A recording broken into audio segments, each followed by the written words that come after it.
What's going on, everybody? This is James Grandmaster Facts Voice, and this is another episode of the Facts Project. Today, special guest, Chris Moses, Red Sea Comics, creator of the Saturn Effect and Soma City. Thank you for being here, brother. Thanks for having me on, man. I appreciate it. Absolutely. So, to get right into it, you started, what year did you start Red Sea Comics? I started Red Sea Comics late 2020. Okay. Late 2020, yeah. And out of all this reading and knowledge and background that you've got off of comic books for the duration of your life, what made you want to start your own indie comic publishing company? Well, the first things I put out, the Saturn Effect Ajax, were online for free as a web comic, and I actually didn't have my own comic publishing label at the time. It wasn't until later on when I started to branch out and wanted to bring on other, make other titles like Soma City, that I was like, okay, let me put this all under a label, because not everything is the Saturn Effect. Not everything is in the Saturn Effect world. Right. So I have a friend, Lanier, who is also into making indie comics, and he has his own little brand called it's the indie brand called From Scratch Comics, and he's been doing that for a minute, and he was like, you should make your own label, and he was like, yo, you just do it. And I was like, all right, man, you're right. And that's what we did. So, and then we've been growing ever since, and we got a bunch of books coming out, this starting in the spring with Alpha 4. And then we have a bunch of books right afterwards, and a bunch of new titles that we haven't put out yet, that I hope everyone is excited to read and jump into. Dope. Now you basically just let us know that you had the ability to put out your comic digitally first. Did you do that basically creating your own website and then putting the comic out, or did you go through webtoons or something like that? I actually did both simultaneously. So I had a webtoon, and I also had a website at www.thesaturneffect.com. And I put up the first issue, then the second, and then the third. And then we discontinued that online free content, and then we started to transition to Kickstarter with the Saturn Effect Alpha, which is a spin-off but continues the main storyline, and will eventually take us to the end of the Saturn Effect. It's true, because not only did you have these 3 issues of this digital comic of the Saturn Effect Ajax, but then it jumped into Alpha, which is a continuation of the Titan War. So at first glance, without even reading any dialogue, me looking at the artwork, and you have a gentleman, last name Mazzoli, correct? Yeah, Francesco Mazzoli from Italy. He's a great guy.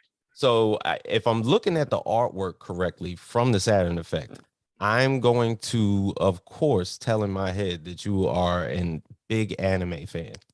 Definitely. Okay. Absolutely.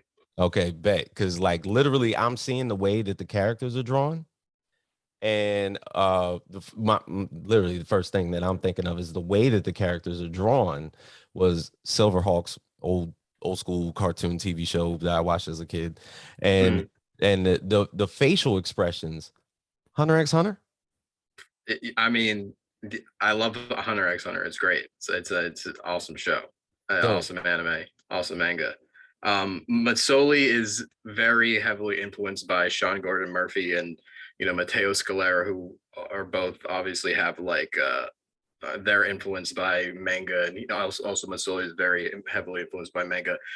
I think this new generation of artists, it's impossible if you grew up in the 90s on to have not been, or late 80s on, it's impossible not to have been influenced by manga, anime, and the like. And especially now, if you look at the stuff that's hyper popular, everything has a nice sort of anime digital sort of feel to it. And yeah, so I would say Alpha definitely has really fast-paced storytelling, and very visual, beautiful art and immersive art, that is lined by Mazzoli and then brought to another level with the colors by Marco D'Alessandro, and then lettered by Reed Hinckley Barnes, who letters all my books. So Yeah, it's anime definitely a big part of just how I write. I like to tell Mhm. stories that are like that have deep characters, and characters will all have their arcs. You know, you can watch an anime like you could watch an anime like Naruto, and you'll see that there's a bunch of characters, a bunch of different character arcs, and we can get really deep in each one of them. The Saturn Effect is similar in the sense that all of these characters have their own arcs and their own stories that are going on and interplaying and interweaving with each other as we head forward towards the conclusion of the Saturn Effect. This is true. And also in possibly like reading some of the previews for it within issue 1 and issue 2, I have to ask, how many times have you watched Aliens? I've watched Aliens a couple times. I've definitely watched Aliens a couple times. Because literally, like the concept of Space Marines, as soon as I saw it, I was like, Yeah, I'm oh yeah, that looks like Hicks and Ripley and everything is like that's right. right up my alley. Right. Yes, definitely. Also my grandfather was a Marine. Ah, And so it was definitely a little homage to him as well. You know, that he's when he was alive was a very supportive guy. So it was nice to pay a little homage in my sci-fi title to him and the service that he provided when he immigrated here from Jamaica. So that's what's up. Oh, yeah. okay. Oh, the Caribbean vibe. All right. Yeah, yeah. My whole family's from the Caribbean. Like That's everyone, like Saint Lucia, Haiti, Jamaica. So okay. yeah, Now, to get into the story, if you could tell the story of the siblings, what is it, Alpha and Centauri, right? right. Yes. Now, if for somebody that has never read the story for the first time, how would you Mhm. describe them as the basis and the main protagonist in the story?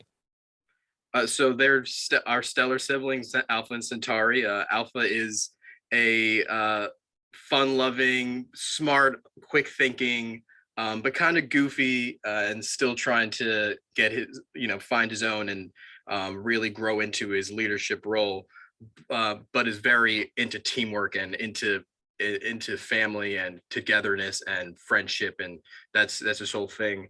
And Centauri, on the other hand, while very valiant and very courageous and believing in the bigger picture, she's a lot more individually driven, and she's trying to be able to open up and uh, integrate herself more into the family unit or of the ragtag rebels that are challenging the Earth Empire.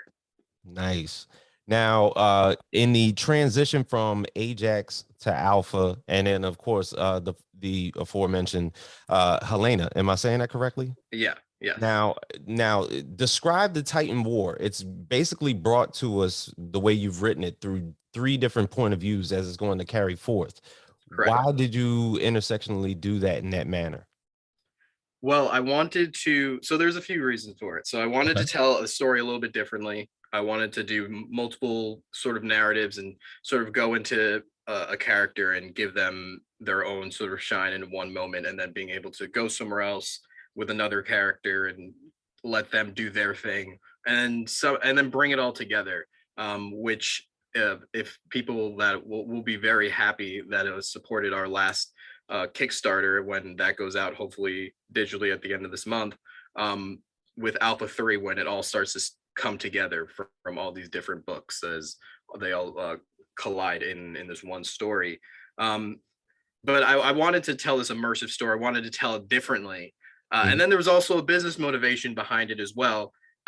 Anyone that's making comics knows that a number one always sells the best. It's the first book. It's very true. Um, and people, that's like the ground floor. That's when you're going to get the most people that are like really interested in it. And it's always the one, like if you're going to sell a series, if you're going to sell issue 5 of something, you got to sell issue 1 of it. Nobody's just buying issue 5, Right. right? So you gotta, so it's always going to be good to have number ones and maximizing your number one. That's why sometimes they renumber comic books, because it's like they relaunch it. Here you go, because this is a number one, right? Hmm. Um, so the thinking being that, all right, well, we have Ajax. Here's Ajax number one. Here's Helena number one. Here's Alpha number one. And so that was the idea, building upon wanting to tell it a little bit differently, and then spreading it out. And like, here's some free content. Here's a Kickstarter content. Um, this allowed for business wise that now when we go to conventions, we have the Saturn Effect Helena, which is a one-shot story. You get a full story in this 24-page issue drawn by Christian Wolf and colored by Marco D'Alessandro. But it's also a easy gateway into the rest of the Saturn Effect story now. Ah, okay. I get it now. All right. Right. So with the concept that you've done 3 issues digitally, and you're now your third Kickstarter for Alpha. So that third installment of Alpha has already been fully funded. Right. Who's to say that now you have a full volume trade arc that you could build up together, even with that one shot that you could sell collectively? Well, you're sort of jumping the gun, but because we will be doing that, we have one more issue in volume one. So volume Ah, one is 4 issues and volume two is 4 issues. So it's a okay. whole 8 arc story of Alpha. And and Alpha 4, issue 4 is already completed. We're just coloring it right now. So it's coming very, very soon.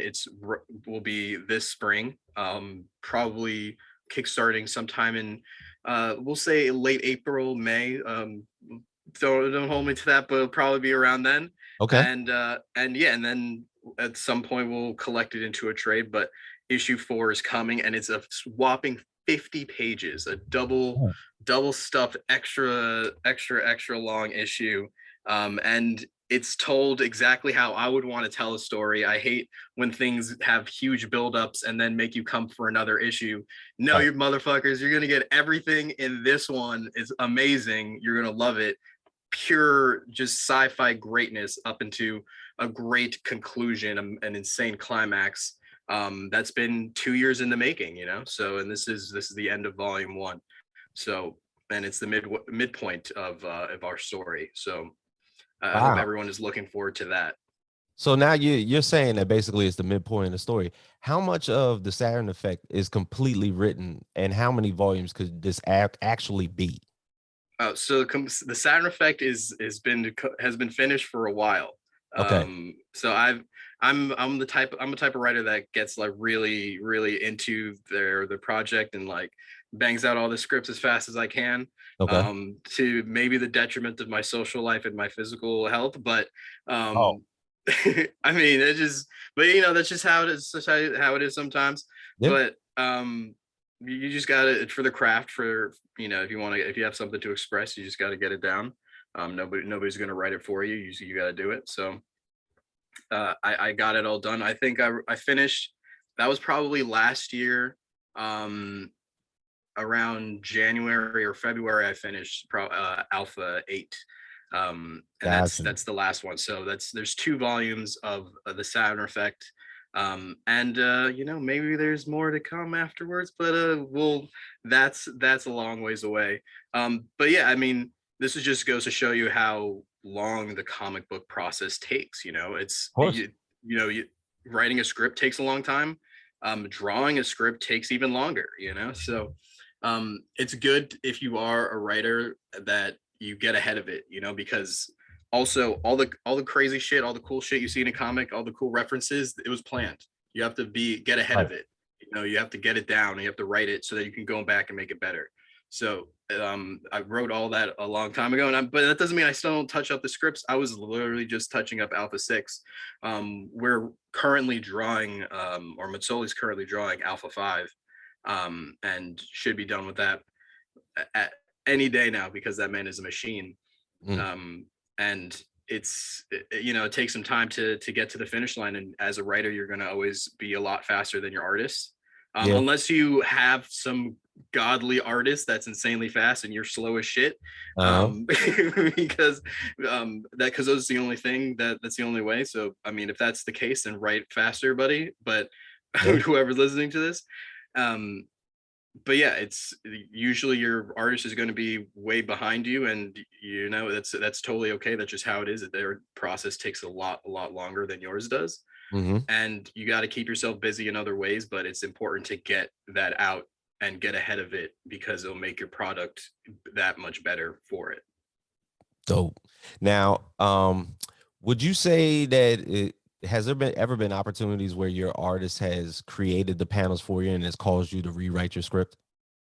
Oh yeah, all the time, all the time, all the time, all the time. I would say it depends on the title and who I'm working with.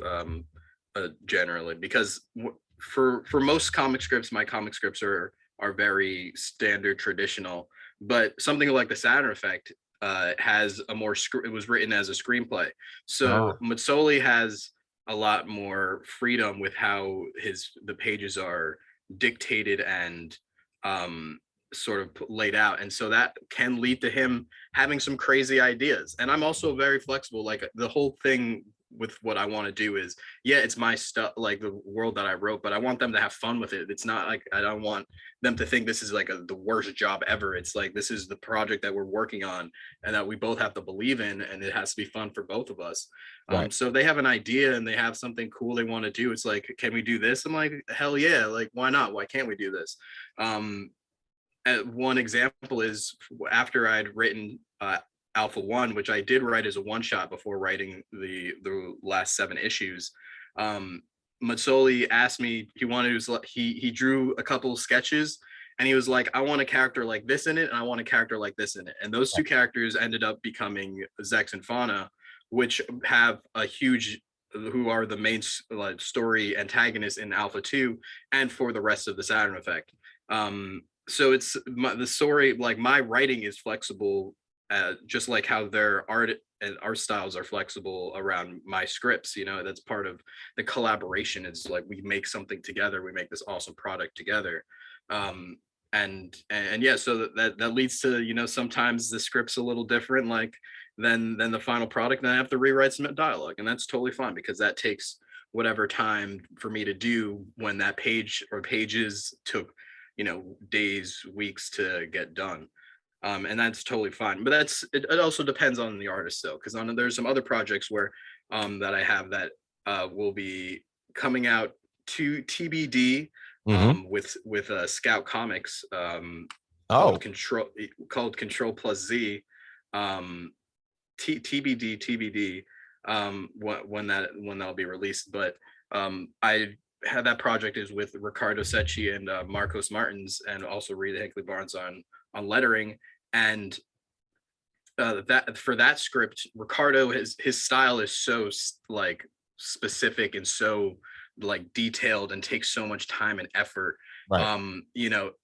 And the way that I crafted the script was in a way with, and then what I gave him with in terms of references was done in a way to like save him time, so that he didn't have to think of all that extra stuff to change my script. He can just draw and do his thing, right? And that, so it depends on who I'm working with, of how much something will change. Whereas somebody like Christian Wolf with Soma City or the Saturn Effect Helena, there's a middle ground, right? Like sometimes he'll read a page and be like, buddy, this needs a couple extra panels, and I trust him to be able to add that and not do, and enhance my script and bring the script and the story to that next level, not just because he wants to draw something for fun. Like he's trying to make the story that we're both working on better. So Mm. yeah, it happens all the time, and it's a good thing generally. I mean, sometimes it gets a little crazy, and sometimes it's like if it has like a huge impact on the story, that doesn't fly. But if it's like something that we can work around and work and collaborate on and iterate on and make better, and that will bring the whole product up to another level, I mean, it's totally cool. It's totally fun. I'm always for it.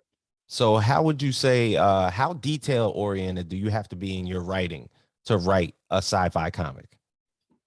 Whew, that, I guess it depends. It really depends. You can get really, really into it. You can get really anal about all the details that you want and all the little Easter eggs in the background and all that kind of stuff. Or you can have a little bit more of an open, free style and like let there be interpretation for the artist as well, and maybe attach reference images and some sort of like Bible on the side, but let them develop and design and go from there. Mhm. Um, it's it really depends. There's some details obviously get lost if you it's a comic book script that you're writing, right, for somebody. Mm. Nobody's reading your comic book script. They're going to see the art that comes afterwards. Right. So the instructions that you need to put in for sci-fi story really should only be the stuff that you think is important for the story, and then the color for like the world and like what makes it cool and makes it different, and the culture and the history and all that kind of cool stuff and the technology.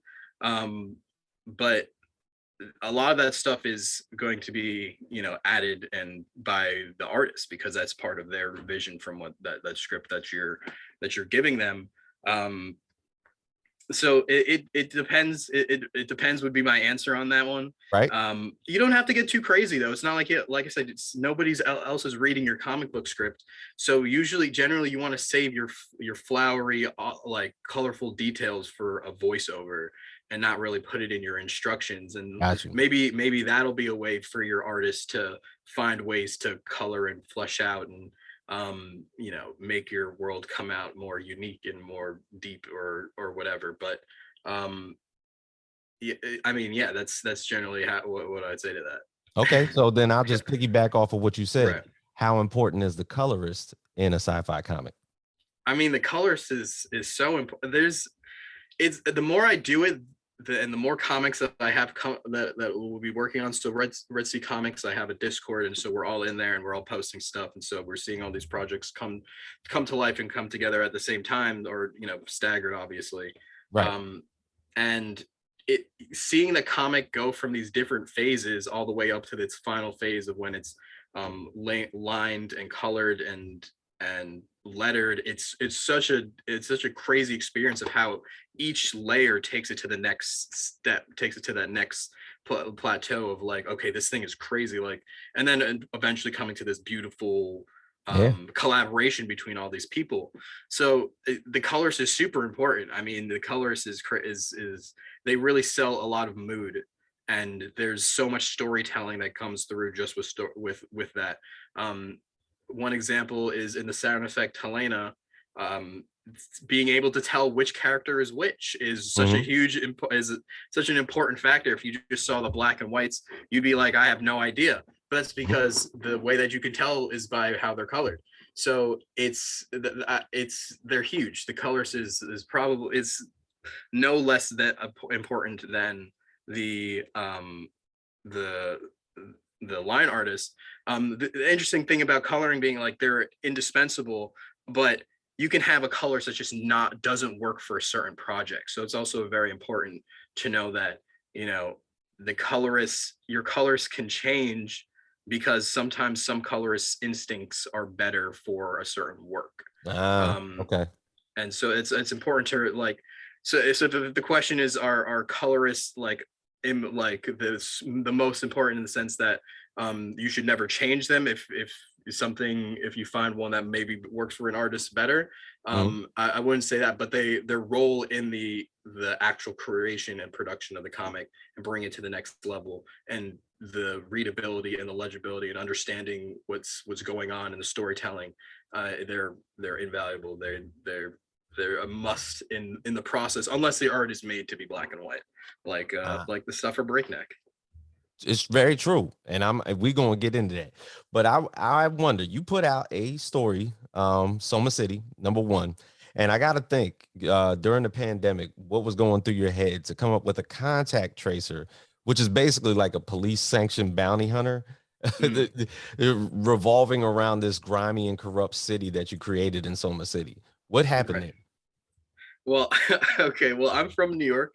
Okay. I grew up on Long Island, but I went to college in the city, and you know, my dad was from Brooklyn, spent a lot of time in Brooklyn and stuff like that. So, New York is home, the Big Apple, and I mean, the city during the pandemic was a shithole. It was awful. It's always been a shithole, but it was terrible. It was even worse. It was like, Jesus Christ, this place is sick.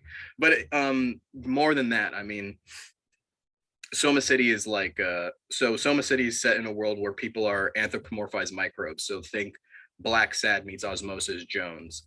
Mhm. And in this world, the everything is sick. The Okay. society is sick. The structures are sick. The city is sick. The people are sick. And it's definitely a mirror of what I sort of see going on in life. I mean, we all are afflicted with different addictions or different health ailments or anxieties and or Yeah, deaths and just life situations, and it's a really a sad thing. And Soma City is sort of a story that gives us a look into what it's like uh, to be in a city where everything is sort of falling apart around you, um but still wanting to make a change, right?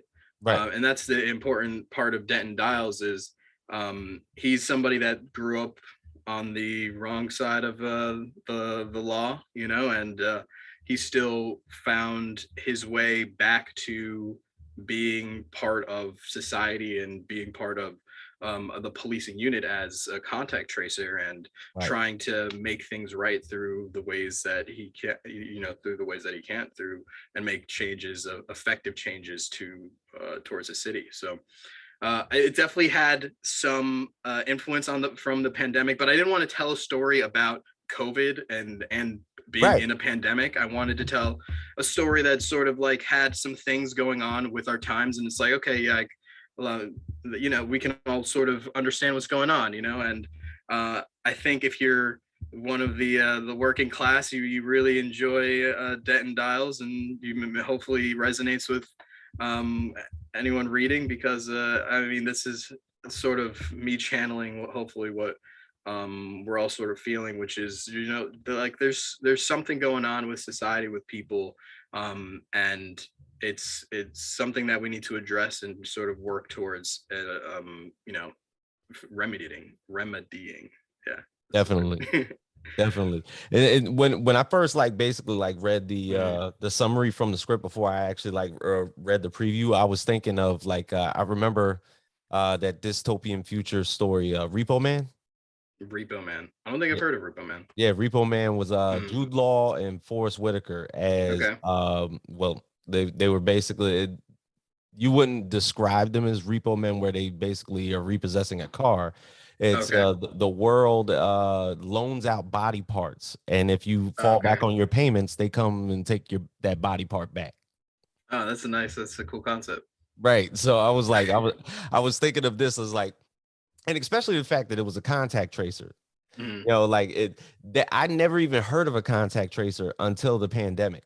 Right. So it was like it was such a nuanced, like brand new job description that was put out there towards the public when the pandemic had started. And then when I'm reading the summary for the book, and I was like, man, I was like, I almost feel bad for him that he has this position, but he's got a Right. good heart. Yeah, he does. He Right. does have a good heart. Yeah, I mean, you kind of do have to feel bad for Denton. You also find out that this contact tracer position is kind of at the bottom of the totem pole, and he kind of eats a lot of shit. So, Yeah.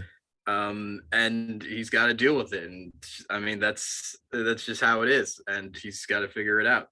And that's Soma City. That's Soma City for you. It's a sick city, and it's a great ride. And we have, hopefully, we'll have issue 2 coming soon. Dope. Dope, man. So another side of this is basically the fact that although you are heavily invested in sci-fi writing and sci-fi comics, you decided to take your time and show that you're not one-dimensional, and you basically jumped into the Breakneck Fantasy Anthology series. Now, what made you, was this like a challenge for you as far as like when you wanted to like jump into this? Is like, okay, I've always loved fantasy as well, you know, like Mhm. I can get into Game of Thrones and Lord of the Rings and Excalibur and all and Lady Hawk and all these other fantasy novels and everything like that. But to do it when I'm so invested in sci-fi, what made you want to do it? Well, so the editor for Breakneck, Jared, is one of my was edited my all of my scripts. So Ah, he had offered me a spot in it, and I had helped him. You know, we used the logo. We used my logo guy, Brigel Zucchia, who's awesome, and the cover artist, Francesco de la Serva, was somebody that I had found for Jared. So I was very heavily involved with the you know, putting the sort of the book together. where obviously Jared did heavy lifting, him and Ignacio doing all the editing and all the design work and all the stuff like that. But Right. I definitely had a little bit of input in what was going on, and yeah, he asked me to do a story, and I wrote one, and I had a different artist attached to it at first, actually, Right. but that fell through sort of later on and getting close to the deadline. And I'm always looking for artists. I'm always finding artists and sort of adding them to like my list of people to potentially work with, or Yeah. people that I will continue to bug until they work with me. Um, just because sometimes you find somebody that's crazy and super young, and it's like, all right, let's lock this. Let's try and get a book from this kid now before Marvel and DC slide him to some exclusive contract. It's true. Um, that should happen. So generally, honestly, if you find somebody that's a young hotshot, just try and squeeze a one shot out of him. You're probably not going to get much more before he's just flooded in work that you're just not going to be able to afford for him to work on your stuff other than that stuff. So while you can get as much work out of these really really talented fresh out of school comic artists, because once they're big, they're big, and then they're gone. So squeezes, try and get that one shot out of them, and keep it pushing from there. But yeah, so Jared had asked me to make a story for Breakneck, and I wrote When I Freeze Hell Over, and I found Marco Hmm. Del Forno. There's so many Marcos in the Red Sea right now. There's Marcos. There's a bunch of them. But yeah, so Marco Del Forno, we got him I sent him the script. I got him the story Bible. He came up with some crazy character designs super fast, and then he came out with the pages, 6 pages in like a couple weeks. It was actually wild at breakneck pace. And yeah, it's the first story in Breakneck Fantasy Anthology. It fully funded in one day. Yeah. It did really awesome on Kickstarter, and Jared was just at a Comic-Con in Toronto showing off printed samples, I believe, Mm. and was getting a good reaction from it. So yeah, I mean, it came out great, and it was a lot of fun to work on, and hopefully you'll see us soon with the second installment. And just another shout out to Marco Del Forno. He's also the artist on the first set of my card game that will be launching alongside Okay.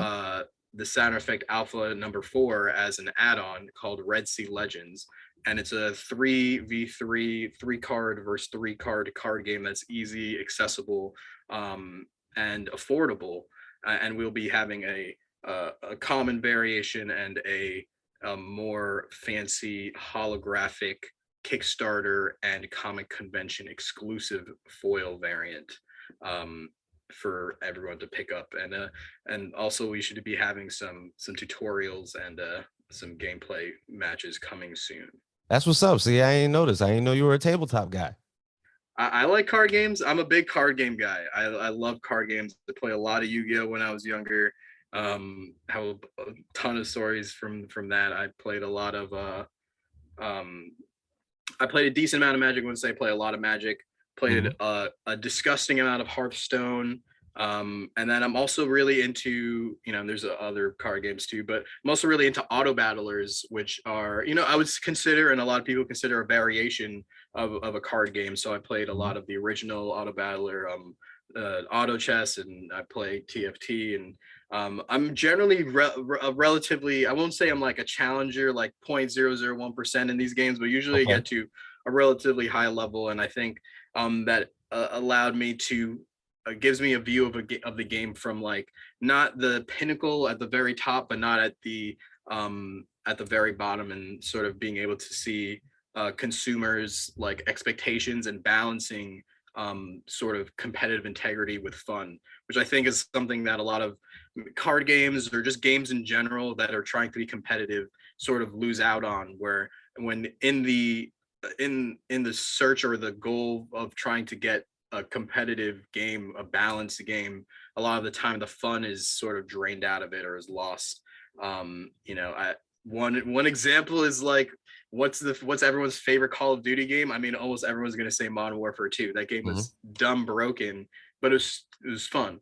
So and that's just what is something to remember. I feel like for just game design or just maybe entertainment design, just anything that's entertaining, doesn't even have like even a comic book or a Mm-hmm. TV show, or just like make it fun. People want to have fun. People want to enjoy something. Right. Fun doesn't mean that they have to be like, laughing the whole time. Maybe you can make it something fun can be sad and depressing and like gripping and emotional, but it's like it's something that's enjoyable. We want enjoyable experiences. So you know, people need to write more things that are enjoyable and not as much like people standing around talking places or going here talking here, going to this place talking to this place. Make shit fun, make shit Right. exciting, make shit that moves and that keeps people engaged, and you in anything, and that'll make it good, make it, and people will come back for more. That's what's up. Now,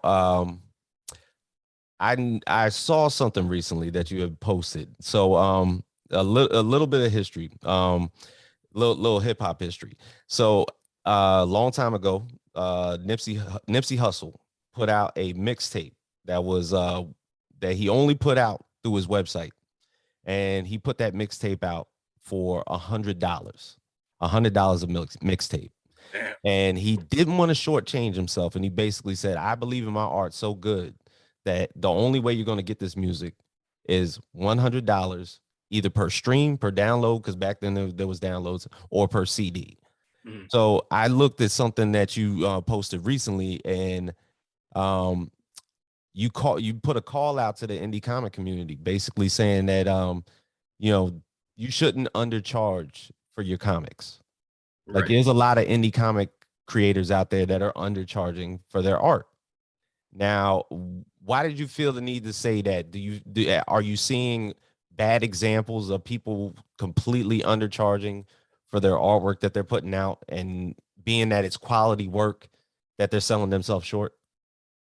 So this was probably a two-part answer. First part being, you can just look at the comments on that thread, that the reasons why people feel that they need to charge so little for their work, Mm-hmm. where it's like, oh, I can't, if I charge more nobody's going to back me, or I charge more and I lost like half my backers, or I the big two charge like $3.99. How am I ever going to get somebody to pay $5.99 for my comic? I have to charge $1. Like, oh, my shit is free, go read it here.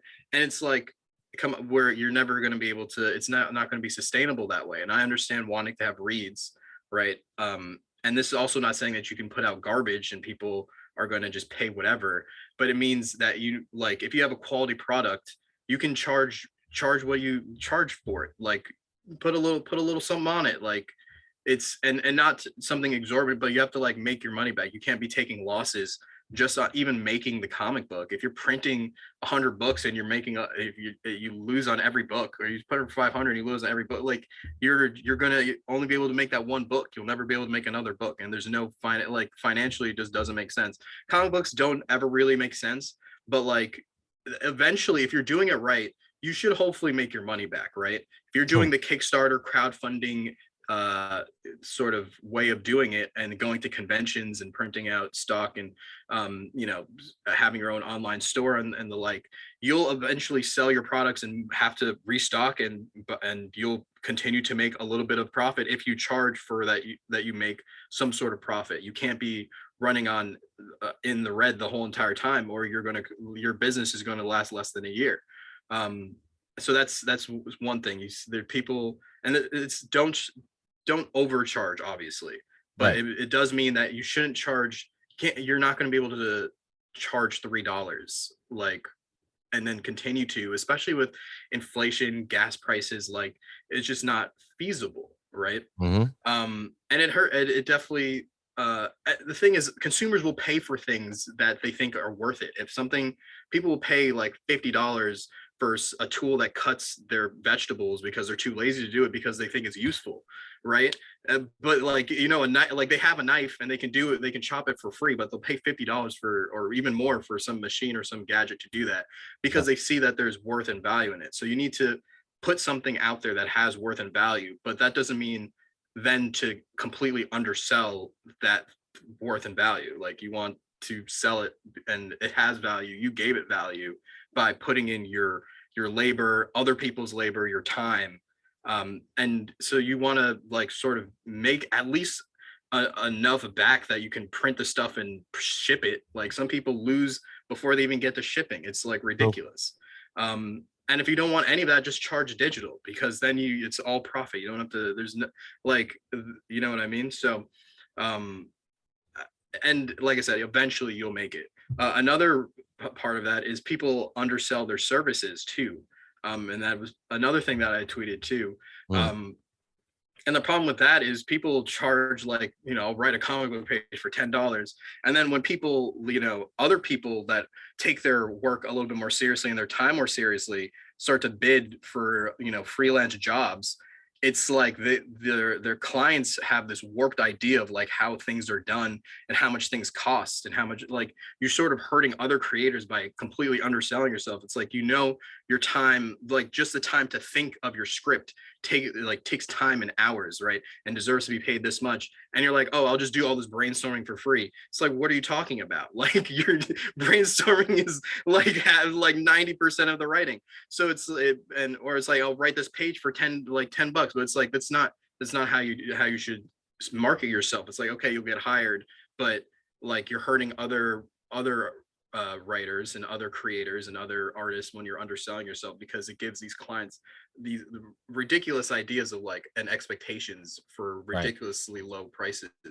And it's like, this isn't how it works. This isn't how it should be. So and everybody does that in the indie community, right? And I understand we want to work, we want to make money, but and you don't want to oversell yourself too, because you want to get these clients and you want them to come back to you, but you don't want to undersell, because you're hurting yourself and how much you're going to be able to make, but you're also hurting other people too, because these clients will then go out and then try and hire other people and have no idea and want a certain level of quality too. It's like you're doing like this quality of work that deserves to be paid for, and like paid like, you know, well. And I mean, I'm not saying you're going to get a car, you know, I'm not going to say that you're going to have like a nice house payment, but like a little bit more than like $10 to write a comic page. Like sometimes the comic book page can take a lot of effort, but like, and it might not even just be writing the panels out, all the work that you did before that,